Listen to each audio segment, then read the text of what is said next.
ইসলামের পবিত্র ভূমি মক্কা মদিনার পাহারায় এবার বুক চিতিয়ে দাঁড়ালো পাকিস্তান। ইরানকে সাফ জানিয়ে দিল, সৌদিতে আঘাত মানে পাকিস্তানের বুকে আঘাত। মধ্যপ্রাচ্যের আকাশে যুদ্ধের কালো মেঘ। মুসলিম বিশ্বের দুই পরাশক্তি কি তবে ধ্বংসাত্মক যুদ্ধে জড়াচ্ছে? প্রিয় দর্শক, এর ভেতরের সেই চাঞ্চল্যকর তথ্যটি জানলে আপনিও অবাক হবেন। মধ্যপ্রাচ্যে গত 4 বছর ধরে একটা শান্ত পরিবেশ বিরাজ করছিল, কিন্তু হঠাৎ করেই গত সোমবার হুতি বিদ্রোহীরা সৌদি আরবের ওপর একের পর এক শক্তিশালী ক্ষেপণাস্ত্র বা মিসাইল হামলা চালায়। আর এই খবর পাওয়ার পরপরই শান্ত থাকতে পারেনি পাকিস্তান। তাদের শীর্ষ সামরিক ও বেসামরিক নেতৃত্ব উচ্চ পর্যায়ের গোপন বৈঠকের পর সরাসরি ইরানকে সাফ জানিয়ে দিয়েছে, খুব হয়েছে, আর নয়। সৌদির ওপর এই উস্কানি পাকিস্তান আর বরদাস্ত করবে না। কিন্তু দর্শকবৃন্দ, পাকিস্তান কেন নিজের জান বাজি রেখে সৌদির জন্য এভাবে লড়তে যাচ্ছে?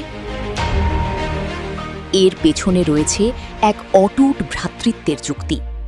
গত বছরের সেপ্টেম্বর মাসে পরমাণু শক্তিধর পাকিস্তান এবং সৌদি আরবের মধ্যে এক ঐতিহাসিক দ্বিপাক্ষিক প্রতিরক্ষা চুক্তি স্বাক্ষরিত হয়, যেখানে পরিষ্কার বলা ছিল যে কোনো এক দেশের ওপর বহিরাগত আক্রমণকে উভয় দেশের ওপর আক্রমণ হিসেবে গণ্য করা হবে। আর এই পবিত্র চুক্তি রক্ষা করতেই ইতোমধ্যেই ইয়েমেন সীমান্তবর্তী সৌদি আরবের মাটিতে নিজেদের জীবন বাজি রেখে মোতায়েন করা হয়েছে হাজার হাজার পাকিস্তানি সেনা। আমরা জানি, মধ্যপ্রাচ্যে আগুন লাগলে তার আঁচ আমাদের এশিয়াতেও পড়ে।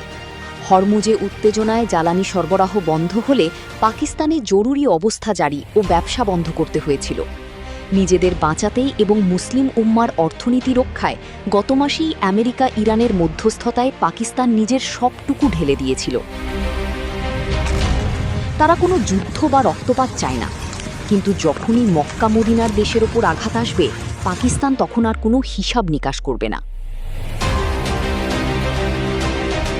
আজ আন্তর্জাতিক বিশ্লেষকরাও অবাক হয়ে দেখছেন, মুসলিম দেশগুলো নিরাপত্তার জন্য এখন আর ওই আমেরিকার ওপর নির্ভর করছে না। তারা নিজেদের ভাই, নিজেদের আঞ্চলিক শক্তি পাকিস্তানের উপর আস্থা রাখছে। পাকিস্তানের একটি দায়িত্বশীল সূত্র ব্যর্থহীন কণ্ঠে বুক ফুলিয়ে জানিয়েছে, যুদ্ধ বন্ধ হওয়াই সবার জন্য মঙ্গলজনক। তবে সৌদি আরব যদি একটিবারের জন্য সামরিক সহায়তার জন্য আমাদের আহ্বান জানায়, তবে পাকিস্তান নিশ্চিতভাবেই তাদের পাশে গিয়ে রক্তের শেষ বিন্দু দিয়ে দাঁড়াবে। এ বিষয়ে বিন্দুমাত্র সন্দেহের কোনো অবকাশ নেই। প্রিয় দর্শক, মক্কা মদিনার সুরক্ষায় পাকিস্তানের এই বুক চিতিয়ে দাঁড়ানোর সিদ্ধান্তকে আপনি একজন মুসলিম এবং একজন বাঙালি হিসেবে কিভাবে দেখছেন? পাকিস্তান কি পেরেছে প্রকৃত ভাইয়ের দায়িত্ব পালন করতে? প্রিয় দর্শক, আপনার অত্যন্ত মূল্যবান মতামতটি কমেন্ট করে আমাদের সাথে শেয়ার করুন। ভিডিওটি ভালো লাগলে একটি লাইক দিবেন। দেশ বিদেশের সকল ব্রেকিং নিউজ সবার আগে পেতে চ্যানেলটি সাবস্ক্রাইব করে আমাদের সাথেই থাকুন। আল্লাহ হাফেজ।